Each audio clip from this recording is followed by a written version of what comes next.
Hello and welcome back to the Find Your Feet podcast, a podcast show dedicated to helping you get closer to your true authentic self by helping you find your feet in life. Welcome back to the show, everybody. Today we are taking you through our mental health toolkit to give you all the tips and tricks on what you can do when you're feeling a little bit overwhelmed or a little bit anxious or just a little bit sad. Yeah, because it happens to the best of us. Yeah. It does. No, but knowing how to bounce back from a little mental health dip or preventative care, all of that jazz is absolutely essential. It's just like knowing how to brush your teeth, wash your hair, wash your body, shave your legs, put on your fake tan and all that jazz. All that essential life stuff. It's just the same as knowing how to feed yourself. Do you know what I mean? Yeah, exactly. How to exercise or something, like basic essentials that you just do to take care of yourself. Yeah, I think as well, listening to things like this really helps as well, because sometimes if you're in that anxious state or sad state, you can't think logically about what to do. No. So actually, I love listening to episodes like this because I pick up little tips. Yeah, and then when it happens, I feel like shit. Grace and Abby will tell me what to do and I'll be okay. Yeah. And then when it does happen, say the anxiety or something starts to kick in, you can come back to episodes like this so you can remember what we've said and implement then things and start to feel better, because you just don't want to feel like shit. No, and look, it happens to the best of us. Do you know what I've realised as well? Sometimes you will do these things on the daily. Some of the things we're going to tell you to do, like meditation, a bit of exercise and all that.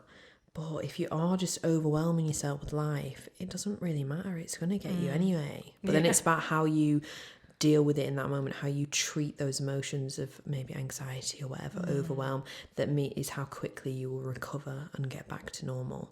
Exactly. We always say what you resist persists. And yes. It's so true with things like this. The more you fight it, it will just catch you up. So all these tips in here are really an act of slowing down and giving yourself compassion, because that is the most important thing. Mm-hmm. So we're just going to start by quickly going through actually what are some of the warning signs that you are about to go into a mental health dip.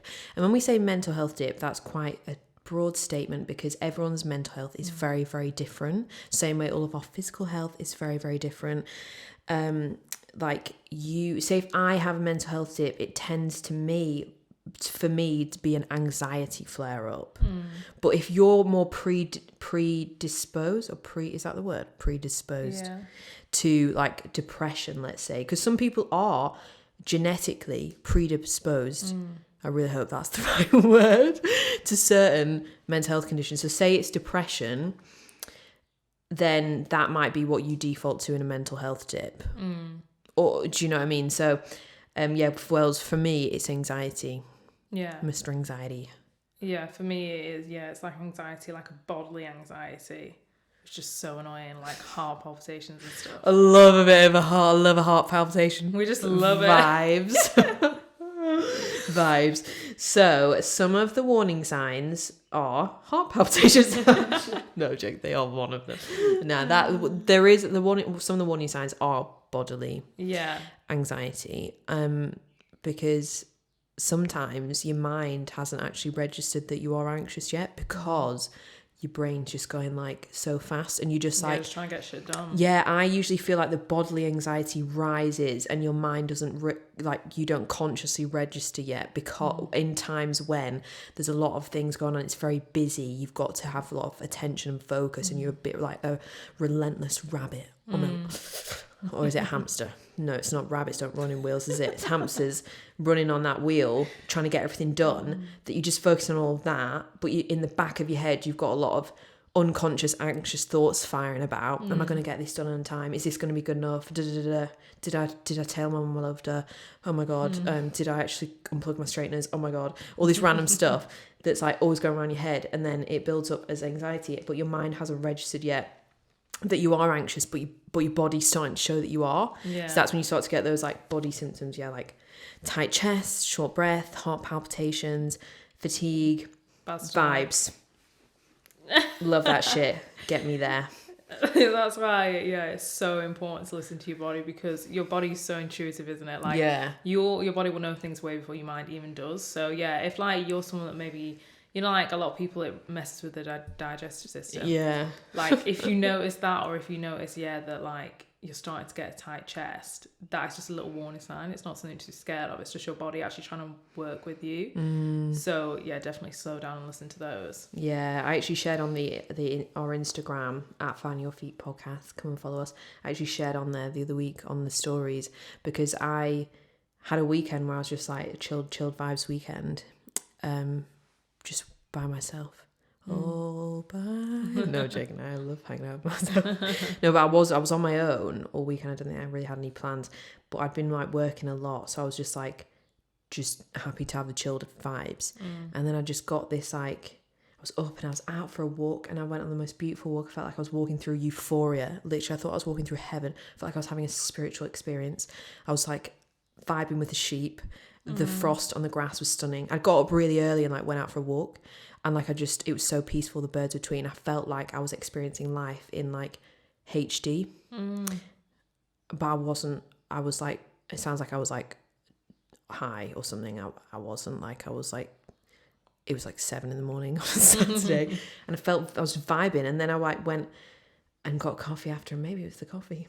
I'm joking. I don't know. And then so I'd gone from a state of like, oh my God, I feel so good. This is so nice, loving this peaceful walk. And then a few hours later, mixed anxiety showed up. And literally, I like to like go into my bed at like 4 p.m. I didn't get out till the next day, next morning at like 8 a.m.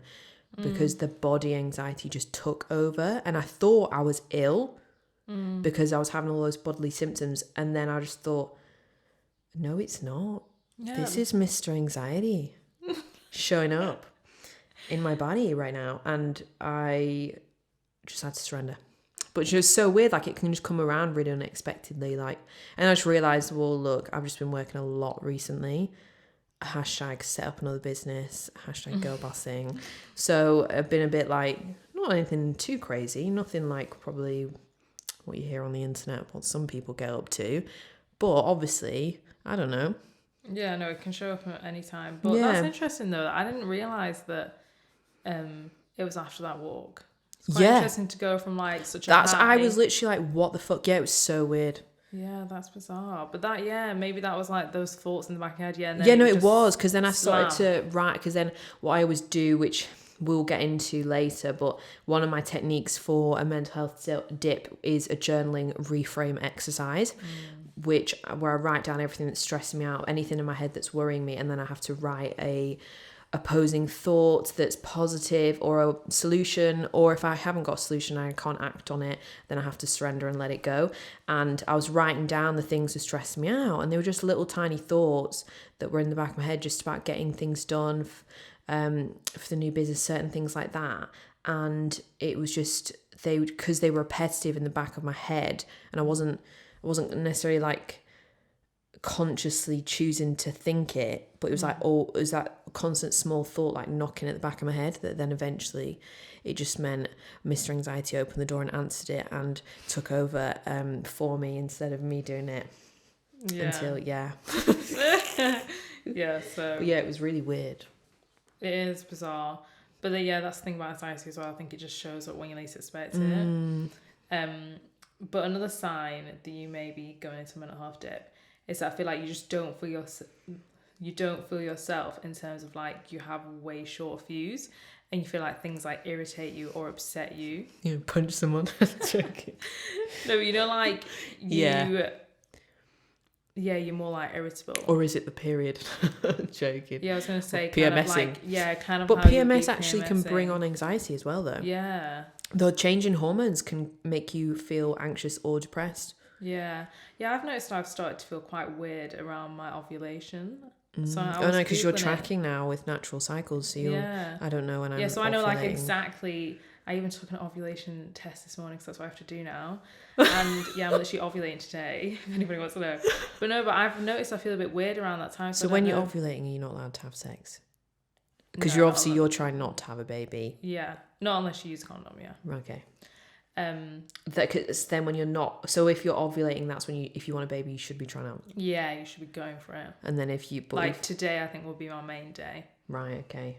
Well, good job. So that's probably why I'm not tired right now. Good job you're here. Yeah. Good job. your boyfriend ain't sniffing about. You're gonna keep him away.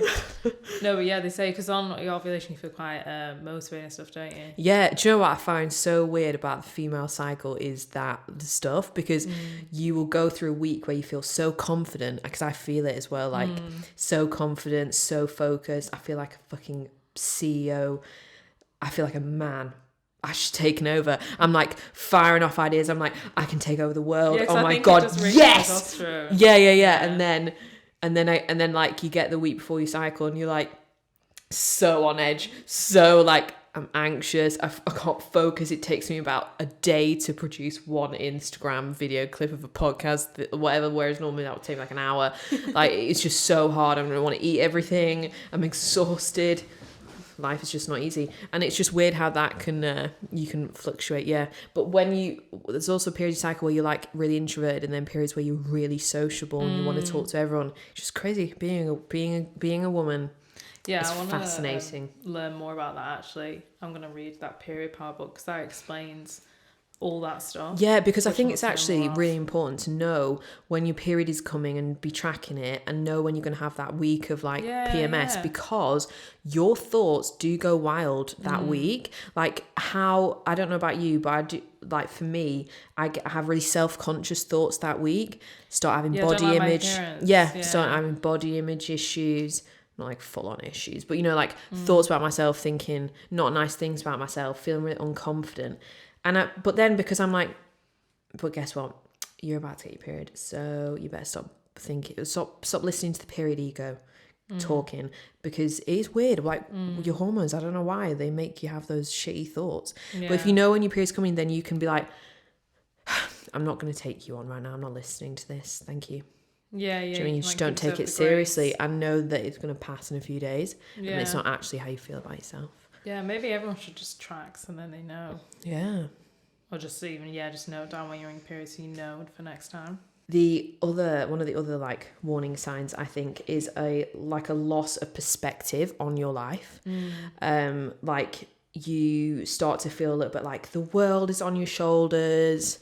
And you just lost perspective of what's actually going on, what's actually important. And you know, and like kind of like a lack of gratitude, but not being ungrateful, but finding it hard to sense sort of gratitude because you lost that perspective. Usually because your mind's like really focused on something that you're worried about, stressed about, or something like that. Like you lose that proper bird's eye view of what's actually going on, because you're kind of like, your mind's like stuck in a corner that's just staring at like two walls that are like stress and anxiety, or sadness and self-consciousness, or something like that, and you just can't. Do you know what I mean? No, yeah, totally get you. I feel like when you get quite stressed and worried, some of the things that you may usually feel really grateful for, you just look at with different eyes. It's like you've got different glasses on. Yeah. And then when you kind of start to feel a little bit better and tap out of it, you think, oh my God, Jesus Christ, I was looking at the world quite differently then. Yeah, because like this week, so random. Well, when this comes out, it will have been like 2 weeks ago.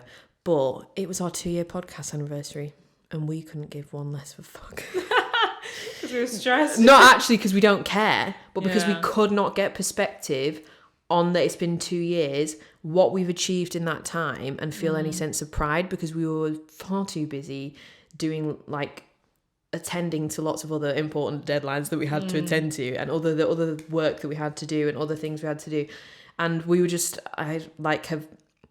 staring at a to-do list of a mountain of like, well, we are making our way through, but we've had a big mountain to-do list for ages, not because we haven't been like focused on it. We have, but it's just been a lot of things to do.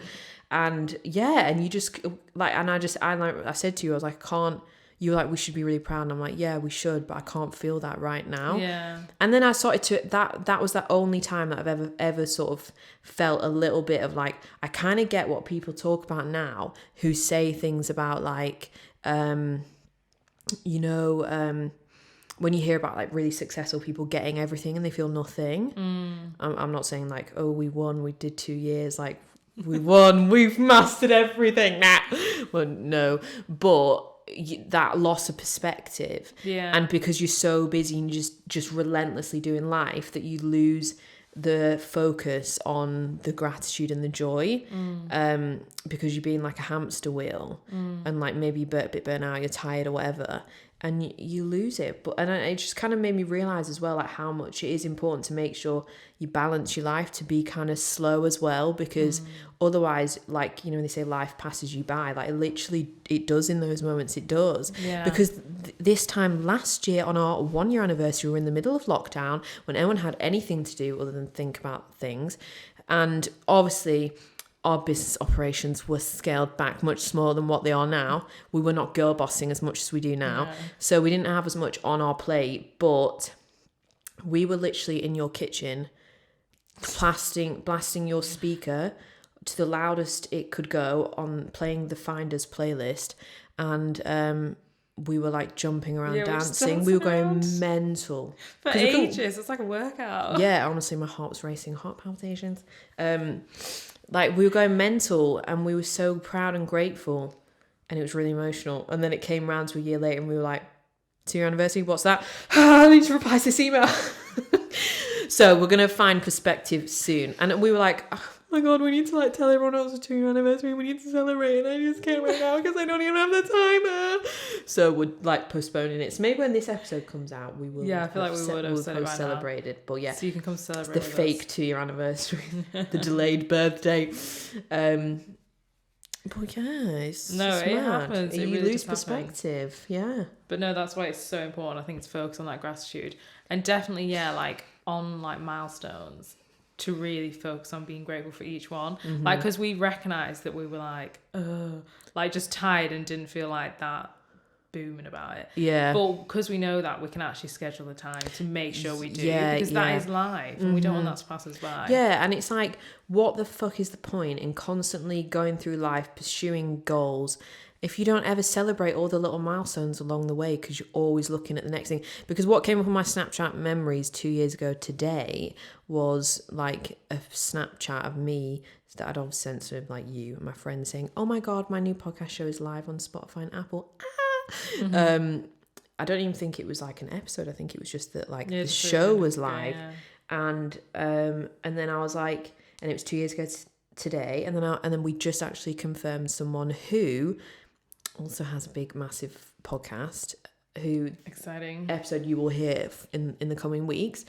And I was like, that girl 2 years ago, 2 years ago, Grace, who sent that Snapchat that was so excited to just have the show live on a platform, thought was so cool. At that time, I was in lockdown and I was binging this person's podcast who's coming on ours. And that girl 2 years ago never would have thought that I would be interviewing her in 2 years. Isn't it funny how your perspective changes? Because if I told you, the girl painting, saying this person coming on the podcast, you would have like literally absolutely lost shit. Yeah, and even though we are really excited and grateful, it's just funny, isn't it, how your perspective actually changes. We can't become those people that like gain stuff and then they don't give a shit. Yeah, I know. Well, not that we don't care. No, but yeah, you lose that. You gotta stay excited. Yeah, I think it's as well because it becomes more normal, which I think is natural, because we've had some really good guests that we're really grateful for, so it becomes more normal. But then it is weird to think back and think of that girl, like how excited would she be? Oh, yeah, I probably wouldn't have believed you. I'd been like, oh my god, really? Yeah, what? No. Yeah, exactly. We would have absolutely lost our heads. Yeah. And felt, I don't know, but I guess it's obviously because you grow in confidence and that you feel you can do these certain things, like say interview these people, whatever, whoever it is, or something like that.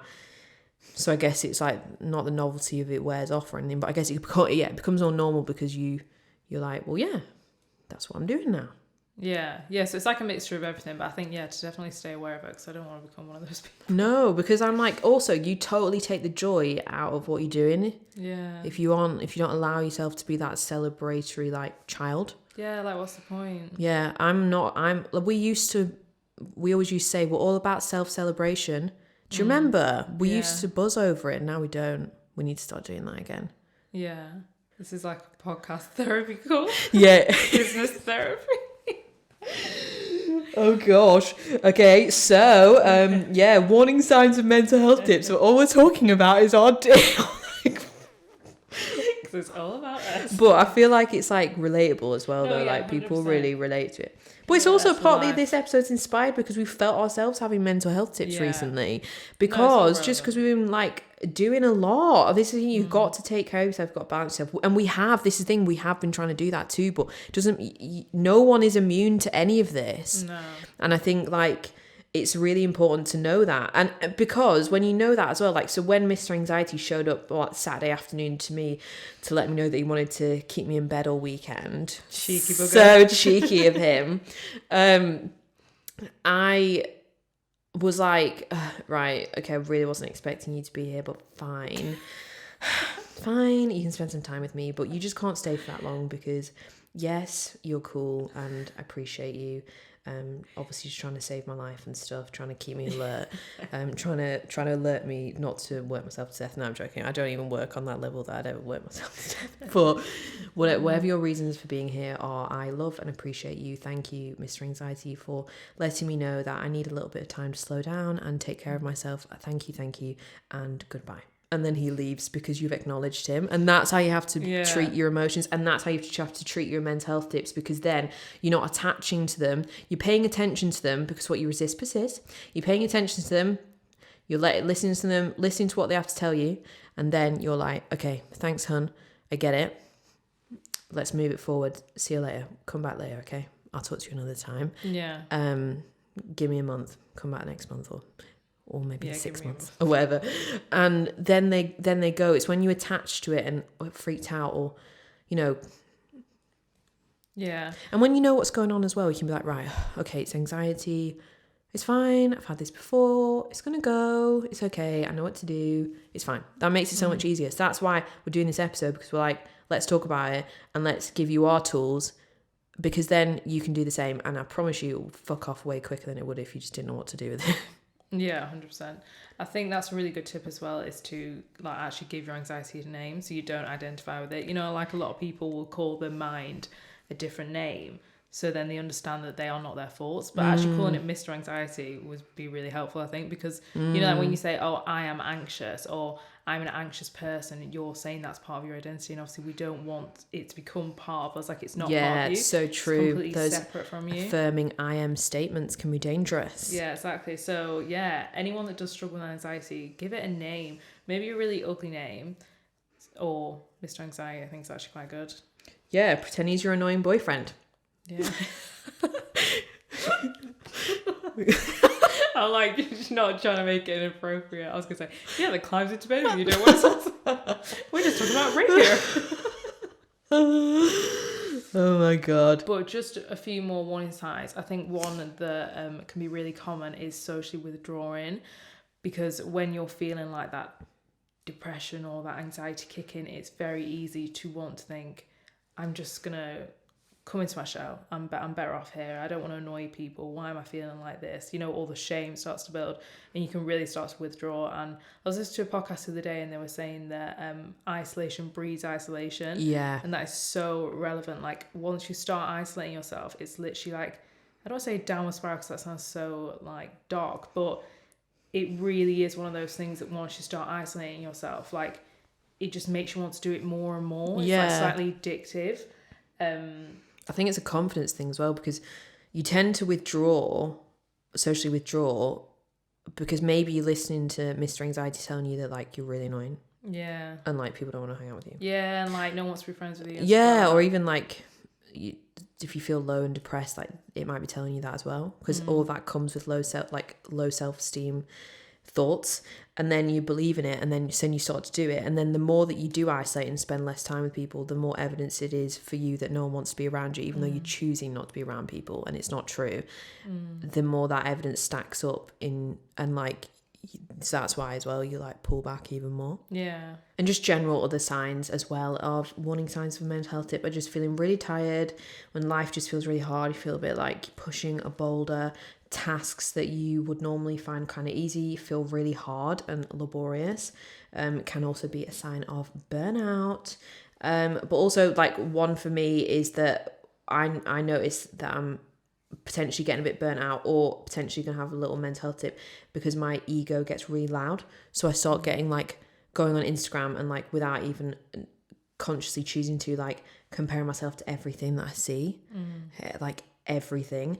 And I just have a lot of like low self-esteem thoughts. Like my ego just starts screaming at me like, well, you need to work more, bitch. What are you tired for, huh? You haven't even been doing anything. You've not even accomplished anything. You're a piece of shit, you know. You're a failure. and yeah, I feel like that gets louder, which obviously doesn't help, you know. But that for me is a sign of like, okay, I'm losing mental strength, because when you have mental strength, your ego like stays away, like it's a lot quieter. That's why like when you get physically ill, I don't know if anyone else noticed this as well, when you get physically sick, you get mentally weaker as well. So you might feel like anxiety or something when you're a bit ill, or you might have like loads of raging mean thoughts, like loads of negative self-talk. Like when you're sick, do you ever get that? I get it. Yeah, when I had COVID, I felt quite anxious. Yeah. Yeah, I was like, what the hell am I doing with my life? Yeah, it's like, what is this shitty podcast I'm doing? I've been doing it for 2 years. Jokes. We're joking. We don't think that at all. I was losing my head. Yeah, no, you do. You do. It's like weird. It's like the mental resilience you normally have to keep those thoughts at bay just goes when you're physically underwear. So so that's the warning signs. So now we're going to jump into the practical bit, the tools, the tips, the tricks of what you need to do when you are feeling like that. Yeah. As this episode is all about your mental health toolkit and preventing and getting back up from mental health dip, sometimes it's gone a bit further than what you can manage on your own. And that is why we love to go and seek external guidance and help whenever we feel like that in our own lives and get a therapist. And we are so excited to introduce you to our favorite therapy platform, BetterHelp. That's Help, H-E-L-P. And they are an online therapy platform who will set you up with your own licensed therapist who specializes in whatever your needs are in just 48 hours of signing up for an account. So there isn't a long waiting time. You don't need to travel anywhere to your appointments. It's all done online from the comfort of your own home. Yes, we absolutely love BetterHelp because they are making therapy that bit more accessible for people all around the world, because if you need therapy and you need that help, then you just need it. So we love a bit of BetterHelp. As Grace just mentioned, there are so many incredible benefits, but one of the things we really love about BetterHelp is that it's also much more affordable than traditional offline counselling, and they are also very kindly offering our listeners 10% off your first month of therapy. So if you do want to start your own therapy journey today, then head to betterhelp.com/findingyourfeet. That is betterhelp.com/findingyourfeet. So let's kick it off with just the absolute favourite for mental health tips and just for everything in life, which is meditation. I absolutely love meditation, and I honestly think if everyone in the world could meditate, I've said it so many times, but I believe it thoroughly, if everyone in the world could meditate, it would be a better place, because you just have so much more compassion for yourself, especially when you're feeling a little bit shit. So like personally for me, if I do feel myself having a little bit of a dip, I will always come back to meditation, because it really just helps me slow down and understand, what am I actually telling myself? What are my thoughts saying? What am I really feeding into? What am I believing that's not even true?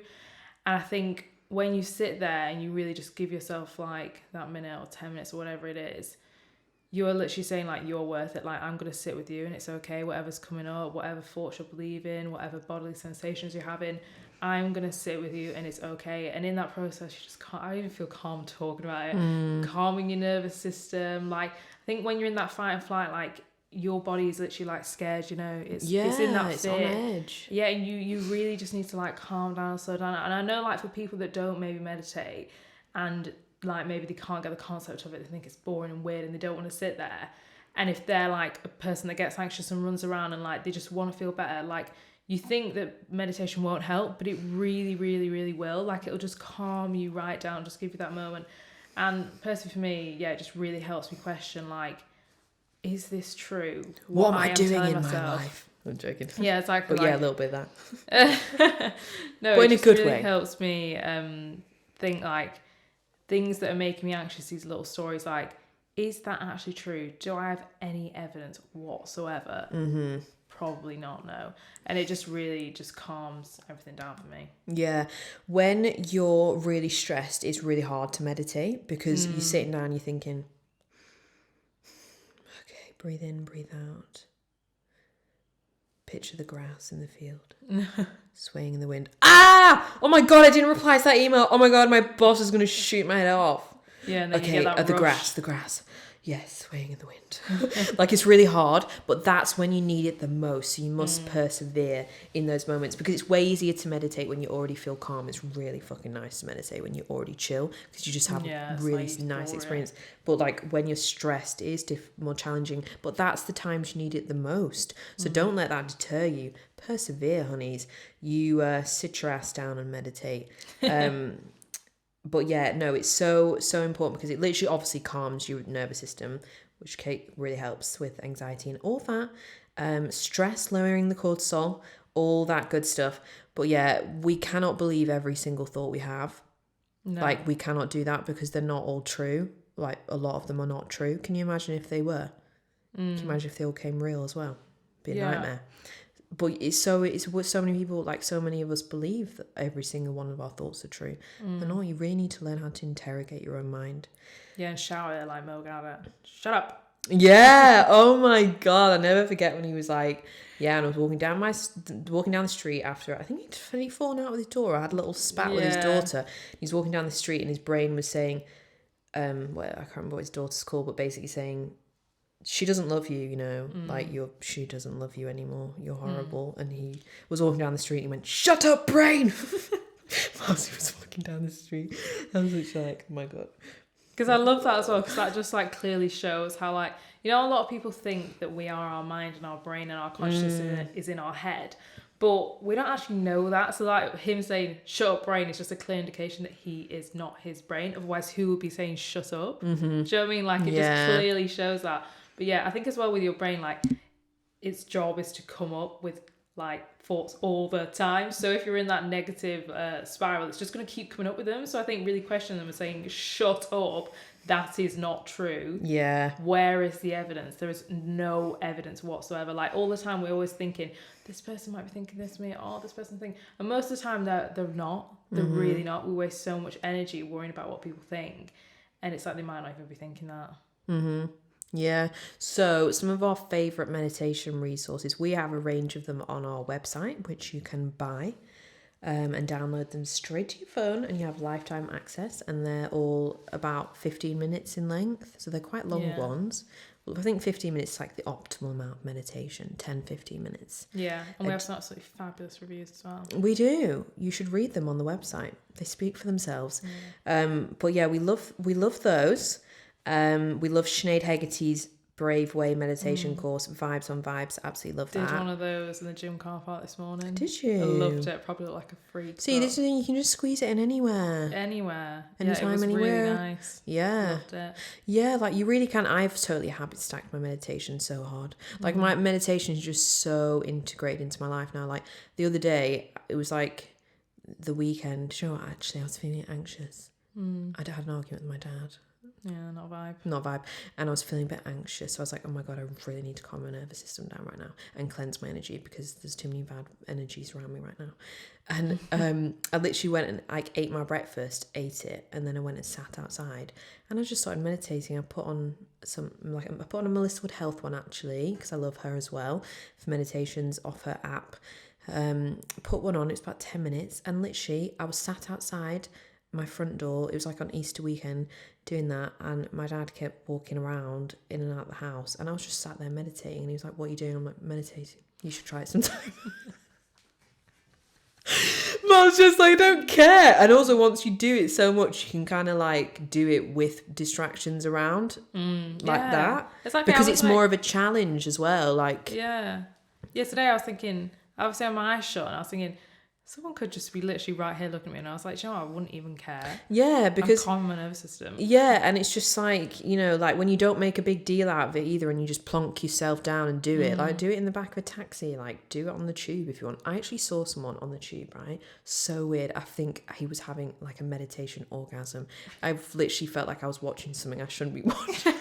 It was the weirdest thing ever. This was a few years ago, and I was just moved to London, and I was sat on the tube, and it was the weekend, and this guy was sat there, and he was definitely having some maybe he was on drugs or something, like some psychedelics, something, I don't know, but he was sat there opposite me, And he had like, he'd been on the train for a while because he'd been on the whole time I had got on there. And then I think I might have got off for him, and I was probably on it for about 10 minutes or something. And I was sat right opposite him, and he was sat really with his back straight, like you would when you meditate. And he had his hands just placed like quite softly on his legs, and he had headphones in.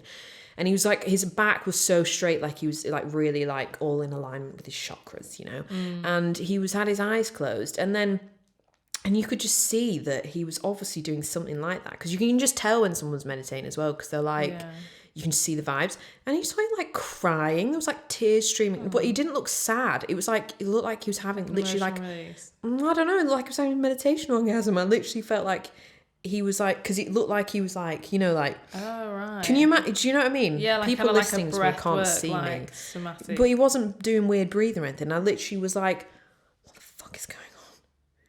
Is he having like a mind wank? A mind wank? Because he just looked like he was like having a mental orgasm. I was like, what's going on?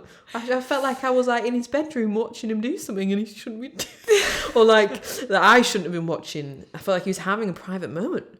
Well, he was on the train. Well, obviously, I don't mean he wasn't touching himself or anything. I said his hands were placed softly on his lap. He wasn't doing anything illegal, but it was just very weird. And I'll never forget. It's like etched in my mind now as a core memory, because it was so bizarre. Well, he's got the right idea. I bet he's having a maybe he goes and meditates on the tube to really challenge his practice. Yeah, maybe. Because that is a fucking distracting place to meditate, but you could do it. Yeah, because I've tried to meditate on the train, but I just get a bit distracted. Yeah, it's really loud. Yeah, it's just a lot going on. Also, you got to make sure that like no one steals your bag, or maybe that's Mr. Anxiety just telling me that. Oh god.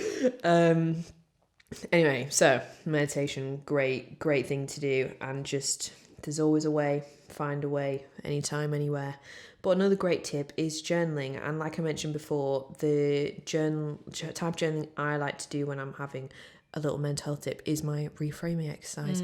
And sometimes like you might sometimes I do worry map as well, so you might prefer to do this, where basically like right mind map says my worries, and then off it I write every single thing down that's stressing me out, and then from that I look at it and I'm like, right, can I do anything about this? Yes or no? Yes, I can. Okay, what can I do? Write down that thing, and then I make sure that I do it. No, I can't do anything. Okay, then I have to surrender. Okay, fine. And then like I have my list there, and then over the coming weeks I kind of do the things that I can do, and I let go when I can't, and it really is really effective. So effective. I feel like that is such a good exercise. I think as well, because when you're anxious and you've got all these different thoughts and they're just swimming around your head, it's so good to get them on paper, and then you can see clear as day. And that's why you can be so honest with yourself. You know, like even if like some people might go to see a therapist or their friend and they'll say almost everything but still hold back, you know, those things you think, oh, that sounds a little bit crazy. But when you've got your journal in front of you, you can literally just go for it. You can get your mind map, write your worry map, and every single thing that's worrying you, just write it there, because there'll be a solution, or you might have to surrender it to it. But you can be so honest with yourself and just get it on the paper. And once it's out of your mind, it just takes that weight off a bit more. It's massive, like, weight off your mind to dump it onto a bit of paper. Especially if you do fear judgment of others. Like, if you don't want to go and tell everyone, like, your crazy thoughts, just fucking write them down. Let the paper know. So unjudgmental. Yeah. Pen and paper. Journal's not going to judge you. Yeah, and also my journal, what I really like to do is, after I've done that, write affirmations. Like positive. So like, rather than letting like my ego tell me like all these like horrible thoughts about stress things that I've got to do, or like whatever it's telling me, if I write these positive affirmations, then I've got like good vibe statements that I can say instead. Like, and as well, that helps you. It helps you get that perspective back that you kind of lose when you are in a mental health dip. Because like I did something the other day, and like I was like, because I was getting stressed about work, and I was like, it's not about what I have to do, it's what I get to do. You know? Yeah. My work is privilege. It's a joy. I'm so blessed. #grateful. And you know, like just writing things like that, just it's really powerful.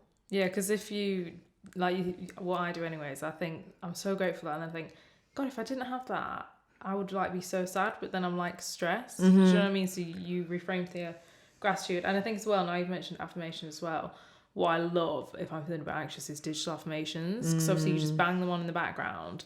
I love it. Like if I wake up and I feel a little bit off, I will maybe put on an anti-anxiety affirmations to just calm me right down, you know, the music, the words, or just like one that sets you up for the day. So if you're feeling a little bit off in the morning, you're like, oh God, I want some energy, bang on some digital affirmations, and they're just gonna, like 15 minutes, just really positive things. You think, oh, I feel a lot better. Yeah, and guess what? We've got loads on our website. Yeah, loads. And we've even got an anxiety relief one. Yeah. We've got an energy alignment and gratitude. We've got everything. So go and check those out as well. They're linked in the show notes.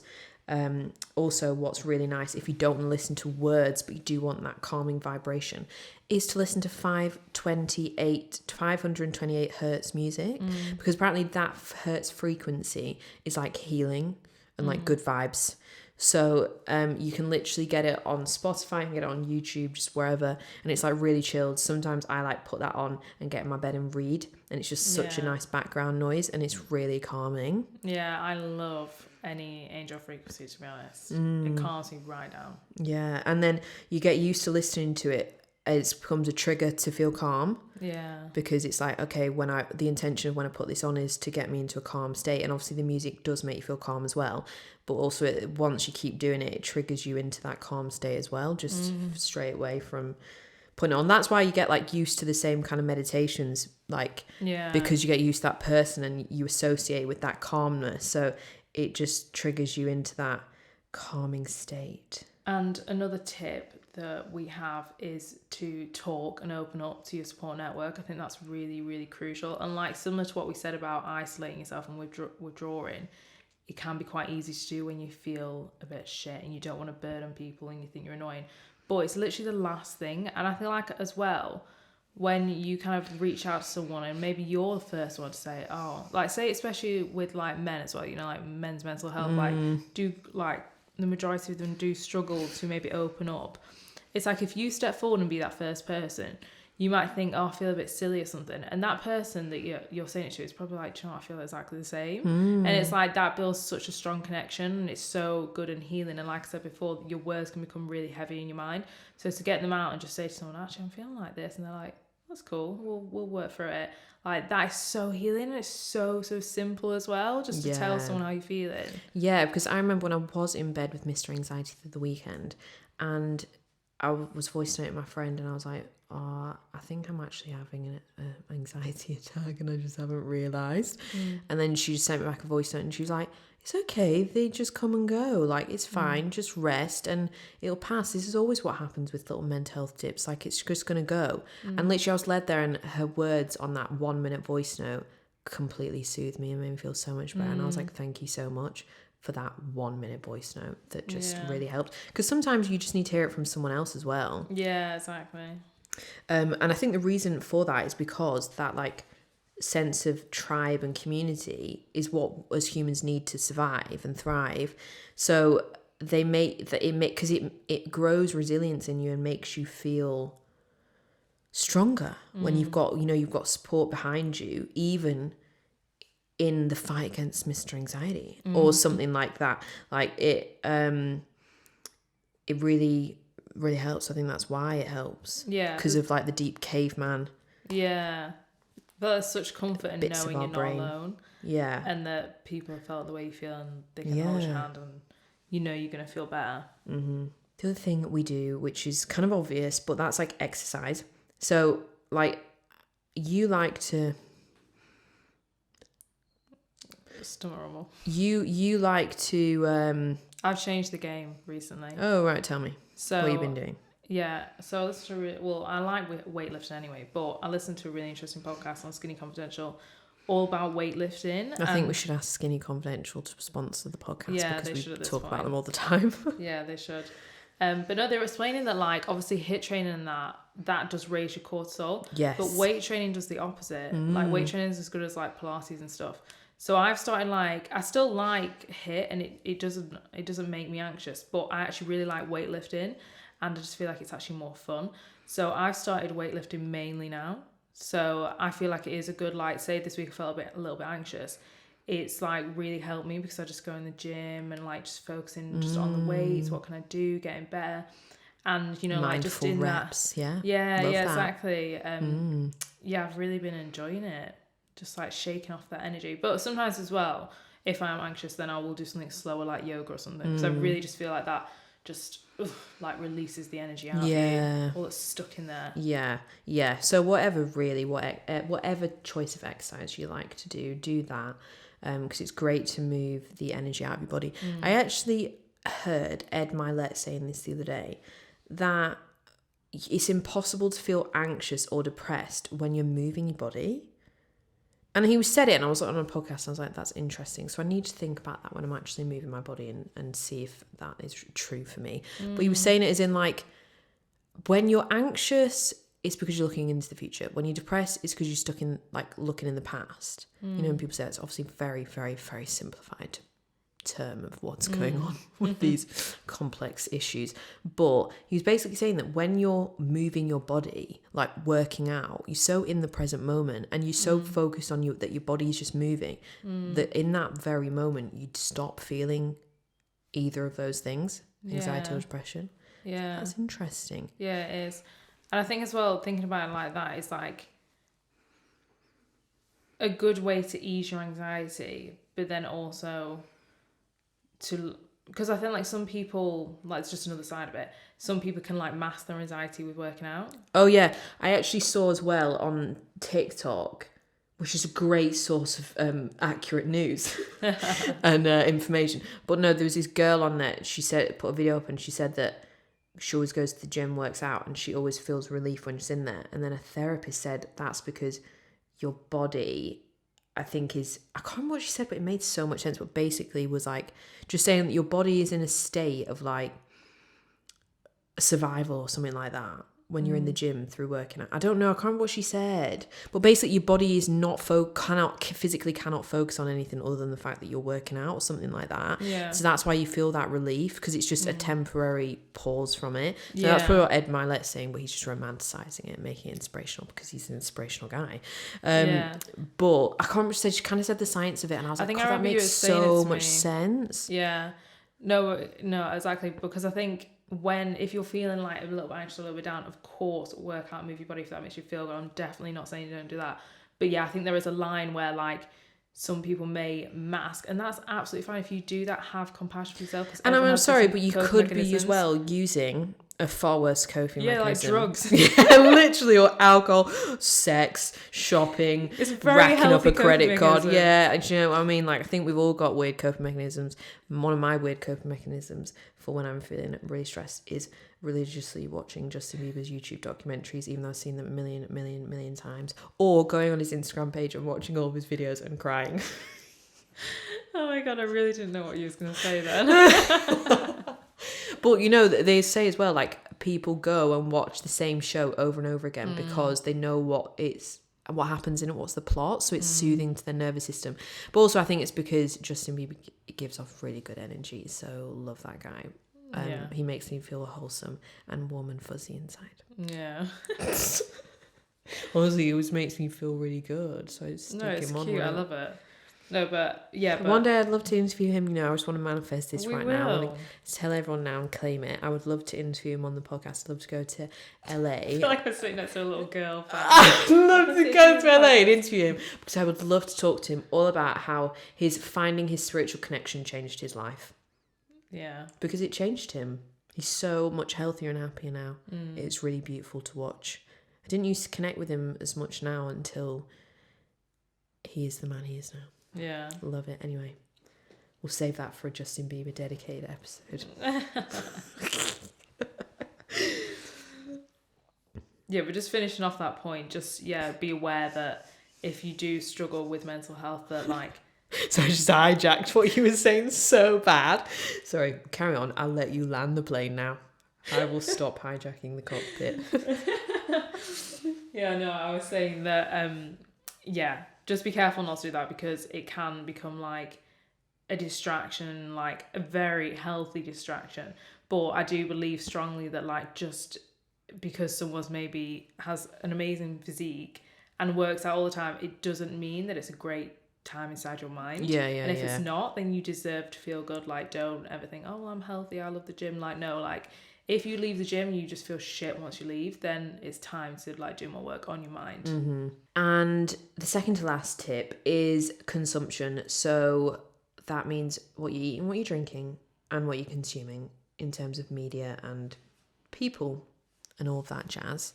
Who have you got muted on Instagram? Might need to update that. But like for me, when I do feel really like my mental health is dipping, I stop drinking coffee, even though I love it, because it's just rather stimulating, isn't it? And also it actually does affect my sleep, and sleep is really important to prioritize because obviously you need to rest, but also your brain processes a lot of your emotions and stress and all of that whilst you're asleep. So you need, because when you're sleeping, your brain literally cleans itself out from the shit from the day. So you need to have good sleep. Sleep is so important. So you know, like coffee interferes with that and all that jazz. But yeah, I like stay away from stimulants. As in coffee and things like that. Other things, I stay away from them anyway, so it's fine. But like, I'm not a massive drinker at all. Like, I love to have like a cheeky little cocktail somewhere really nice. Like, that's how I like to consume alcohol. I can't remember the last time I was hungover. It makes me feel sick. It gives me PTSD from it.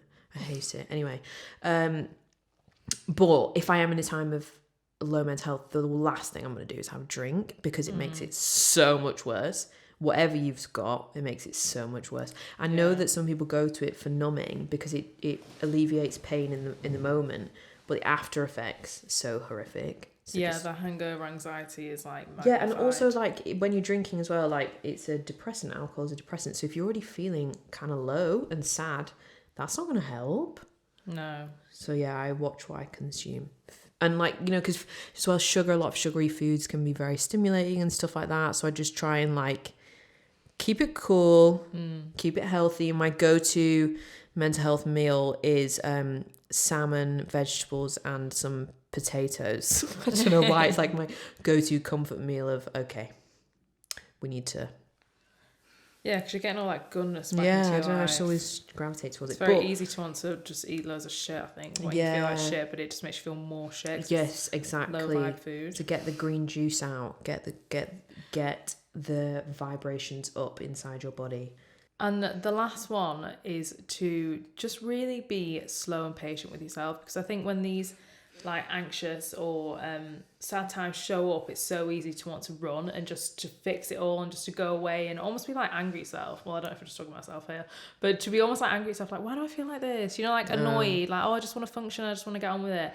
But I think the more you do that, the more it's just going to keep catching you up and it's just not going to go. So I think just having compassion and understanding that, yeah, if you're feeling anxious, like Grace said, that's just there for a reason. It's actually just an alert, and your feelings are just... they just want to be heard, really. So the more you just feel into them, have compassion, I think this will pass, and I have all the tools and I have all the support, the more likely it is to pass quicker. Yeah. And like, remind yourself, I always do this, I always remind myself of like when I've felt these feelings before and how like, and they've passed before and I've got through it before, because like that's just again the evidence that like it is going to go away. And the more that you do think like that, it will go away.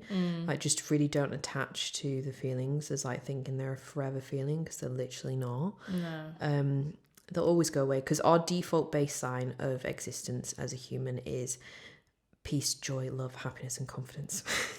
So on varying different scales depending on who you are, but that is generally how we all default to. So like when you feel shit, you will eventually pull back up to that default baseline, and sometimes it takes a bit longer than depending on what's going on, but it will happen. I also as well like to think in those moments, day by day, week by week is how I take life when I feel that way.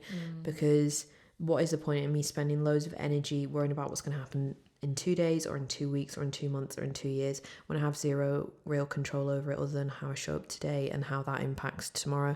And if I do the best, then that's it. And just calm down, it's okay. Yeah, step by step. And one more thing actually that I started doing, which I absolutely love. I just realised. On our wall in here in the studio, we've got it up as a quote: step by step, day by day. Exactly. and then find a way or make one. So it's obviously seeping into our subconscious. Yeah. This is why you should watch what you consume. Yeah, the last little tip, which I did the other morning, so I could say so nice, is you remember when Karina Tala, we did, she was on our podcast show, absolutely amazing, but we also did a healing circle with her, and she's obsessed with like these self-love hugs. Oh, yeah. Yeah, and honestly, they're so nice. I was like, oh, cute. And then the other morning I got up and I just felt like, I didn't actually feel anything in terms of like sadness, but it was just this bodily, like just heart palpitations. So I just gave myself a self-love hug. And it was so nice because like, instead of being like, oh God, why have I got heart palpitations? Oh, get on with work. It was like, soothe it with some love. Yeah. It's like, okay, I'm here. It's okay. It's okay. Yeah. You can feel like that. Oh my God, I fucking love that tip that Owen O'Kane said on our podcast, who's also amazing if you want to learn anything about managing your mental health. When he said to say to your anxiety, it's okay, I'm here. Yeah, I do that. I got you. And he's all, that was Scottish, but he's actually Irish. And was like, well, yeah, I'm listening. I'm not going anywhere. It's okay. And then as soon as you do that, your anxiety immediately does come down a level and calms down. Because our emotions are guides. All these feelings, all these dips, everything. We dip for a reason. They're guides that something is wrong in our life. Yeah. We do need to adjust slightly. So just treat them like that. Don't treat them as forever feelings. Treat them as the guides they are. Welcome them with love. Ask them what they want to tell you, and then politely tell them to fuck off. No, because as soon as you like pay attention to them, they go. Just don't stuff them away, and don't feel any shame about it. Yeah. Do you know what I mean? You're not weak. No, it's not abnormal. It's so normal. It's being a human. Yeah. Have compassion. But yeah, anyway, hope that was helpful, all the tips, and hope you enjoyed the episode. We've actually been meaning to make this episode for about a year. Yeah. So here we are. A year later, we've done it. Yeah, hope you feel soothed, guys. And yeah, if you do want to meditate or listen to some digital affirmations, we do have them on our website, so don't forget. And if you feel like, oh, Grace and Abby, great tips, but I need more, I need help from someone else, then use our BetterHelp discount code because they are fabulous. Yeah. You can trust That's them. What you write out. Set you up. But they're a massive company. They're amazing. Okay. Peace and love, everyone. Take care of yourselves. And also, if you love this, write a review and star rate us. Thank you. Bye.